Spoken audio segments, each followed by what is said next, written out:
স্বপ্নের রাজকুমার যিনি আসবেন তার কি ধরনের যোগ্যতা লাগবে স্পেসিফিকলি?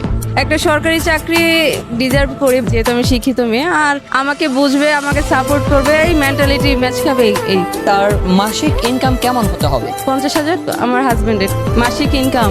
এর কমে হলে হবে না? হবে, আমার মেন্টালিটির সাথে ম্যাচ খেলে এর কমে হলো সমস্যা নেই। আমার খরচ মোটেও বেশি না, আমার খরচ সীমিত। স্বপ্নের রাজকুমারের উদ্দেশ্যে পূর্বে একটা বার্তা দিবেন আজকে।